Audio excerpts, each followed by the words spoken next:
وہ ایک فقیر بادشاہ کے دربار میں جا نکلا نا، تو کہا کہ بادشاہ یہ تخت و تاج کیا ہوتے ہیں، اس کی کوئی قیمت نہیں ہے۔ تو بادشاہ ہنس کے کہنے لگا اس فقیر کو باہر نکالو، اسے کیا پتا ہے کہ تخت و تاج کیا ہوتے ہیں، اس کی لذت کیا ہوتی ہے۔ جب خدام کھڑے ہوتے ہیں، استقبال کر رہے ہوتے ہیں، جب تخت پہ بیٹھے اور ساری رعایا نیچے بیٹھی ہوتی ہے، اس نے کہا نکالو فقیر کو، اس کو کیا پتا۔ بادشاہ ایک دن شکار کرنے گیا تو وہاں اس کا گھوڑا جو ہے وہ سرکش ہو گیا اور ایسی جگہ پہ لے گیا کہ جہاں نہ پانی تھا اور نہ کوئی اور چیز۔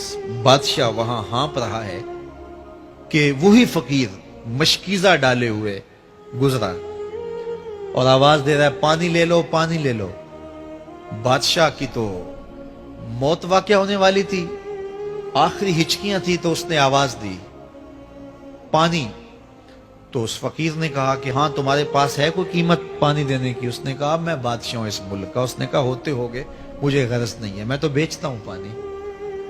اس نے کہا بابا میں بادشاہ ہوں، جو مانگو گے میں دوں گا، مجھے پانی دو، میں مر رہا ہوں۔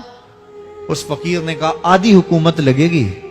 اس نے کہا آدھی لے لینا، مجھے پانی تو دو، کیونکہ مر گیا تو ساری جائے گی۔ اس نے پانی کا گھونٹ دیا، پیاس کی شدت تھی، جب پانی کا کٹورا اس نے منہ سے لگایا تو پانی حلق میں اٹک گیا۔ اب پھر دوبارہ مصیبت بن گئی۔ تو اس فقیر نے کہا کہ میں حکیم بھی ہوں، اگر کہو تو تمہارا علاج کر دوں۔ اس نے کہا ضرور کرو، لیکن اس نے کہا میں یوں ہی نہیں کروں گا، آدھی باقی حکومت بھی لگے گی، وہ بھی لکھ دو۔ اس نے چمڑے کے اوپر لکھوا لیا، ساری حکومت لکھوا لی، اور اس نے اس کا علاج کیا فوری۔ جو اس کے پاس ٹوٹکا ٹونا تھا تو اس کا پانی حلق سے نیچے اتر گیا۔ بادشاہ گھوڑے پہ بیٹھا واپس آیا، وقت گزر گیا، عرصہ بیت گیا۔ بادشاہ پھر تخت پہ بیٹھا تھا، وہی فقیر بھیس بدل کے دوبارہ آ گیا۔ پھر اس نے نصیحت کی کہ آخرت کو یاد کرو، یہ دنیا کچھ نہیں ہے، 4 دن کی کہانی ہے۔ بادشاہ نے کہا تو میرا خیال ہے پہلے بھی کبھی آیا تھا، تو نہیں سمجھتا تخت و تاج کی لذت کیا ہے۔ اس نے کہا اس کی کوئی قدر و قیمت نہیں ہے، چھوڑ اسے، آخرت سب کچھ ہے۔ تو اس نے کہا نکالو اس فقیر بابے کو، یہ اس دن بھی آیا تھا تو آج پھر آ گیا ہے، اپنی راہ لے بابا۔ اس فقیر نے اپنے تھیلے سے وہ چمڑے کی دستاویز نکالی جس کے اوپر اس نے ساری حکومت لکھ کے دی تھی۔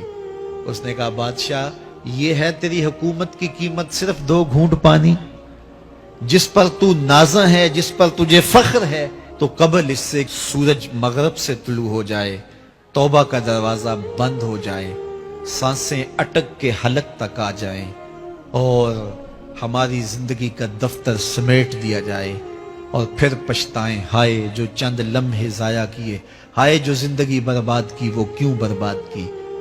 کل کے پچھتاوے سے بہتر آج کا پچھتاوا، زندگی پلٹ ہوگا، وقت پر کافی ہے ایک قطرہ بھی آب خوش ہنگام کا، جل گیا جب کھیت برسا می تو پھر کس کام کا۔ آئیے میں اور آپ اپنی زندگی کو مالک کی چوکھٹ پہ، مالک کی دہلیز پہ لے جائیں، اس کے حضور سچی توبہ کریں، رجوع لائیں، اپنے گناہوں سے معافی مانگیں، وہ کریم ایک آنسو سے سارے گناہ معاف کر دے گا۔ اپنی آخرت کی تیاری کریں، کاروبار دنیا بھی کریں، لیکن اصل ہماری زندگی آخرت کی زندگی ہے۔ صحابہ کو خندق کھودتے دیکھا تو پیار آیا تو یہی کہا اللہم ان العیش عیش الآخرہ، اے اللہ زندگی تو آخرت کی زندگی ہے، فاغفر للانصار والمہاجرہ، میرے انصار کو بھی بخش دے، میرے مہاجروں کو بھی بخش دے۔ تو اللہ تعالی ہم سب کی مغفرت فرمائے۔